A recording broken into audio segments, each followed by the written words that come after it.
ఖాళీగా పనులను బోడమని చూస్తూ ఉంటారు.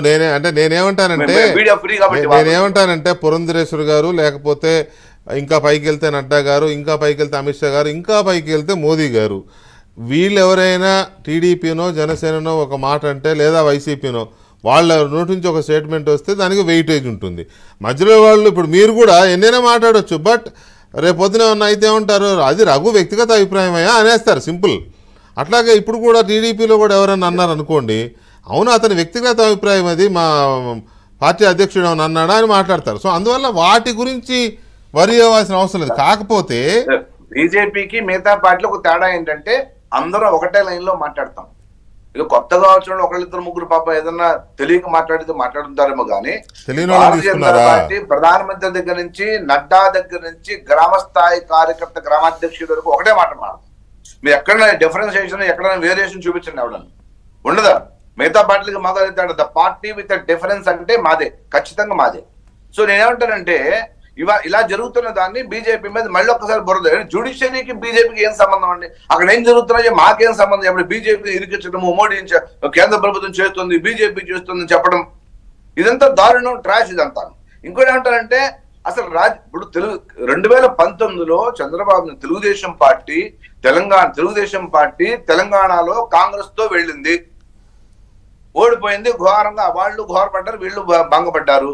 కానీ ఈ రోజు వరకు తెలుగుదేశం పార్టీ సీక్రెట్ శ్రీహద్దుగానే కాంగ్రెస్ ఉందని అనుకుంటున్నాం మేమంతా. ఎందుకంటే నేను కాంగ్రెస్ తో లేను, అనవసరంగా పొత్తు పెట్టుకున్నా, కాంగ్రెస్ తో అనవసరంగా వెళ్ళా అని తెలుగుదేశం ఖండించలేదు, ఎక్కడా ఖండించలా.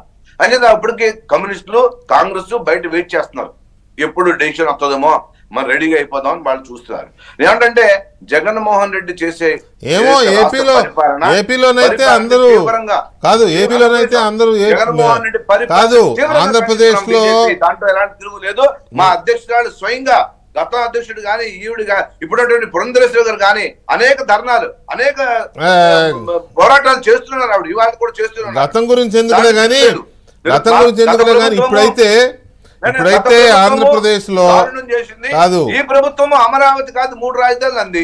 మేమేమి సమర్థించలేదే, కేంద్ర ప్రభుత్వం సమర్థించలేదే. అమరావతి రాజధాని. ఇవాళ కేంద్ర ప్రభుత్వం వచ్చి జీవోలు, లెటర్లు రాష్ట్ర ప్రభుత్వానికి అడ్రస్ చేస్తూ అమరావతి మీద వస్తున్నాయి నుంచి కూడా.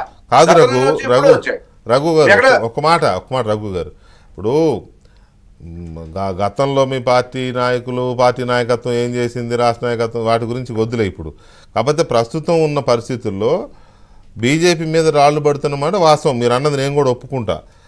అవి అపరిందలా, లేకపోతే ఆడిపోసుకుంటున్నారా, లేకపోతే వాళ్ళు అనుమానిస్తున్నారా, ఇవన్నీ రకరకాలుగా ఉంటాయిలేండి.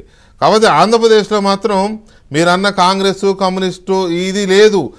ఒకటైతే వచ్చేసింది జనంలో, ఈ 3 పార్టీలు కూటమి, ఈ 3 పార్టీలు జనసేన, టీడీపీ, బీజేపీ కూటమి అయిపోయింది, పొత్తు కుదిరిపోయింది అని సీట్లు కూడా చెప్తున్నారు. మరి సీట్లు రకరకాలుగా ఏదో అరకు అని, రాజమండ్రి అని, ఏలూరు అని, అదేది రాజంపేట అని, ఒంగోలు కానీ, హిందూపురం కానీ అని ఇంకోటి ఏదో సీట్లు కూడా చెప్పేస్తున్నాను, నేను చెప్పేస్తున్నా కదా.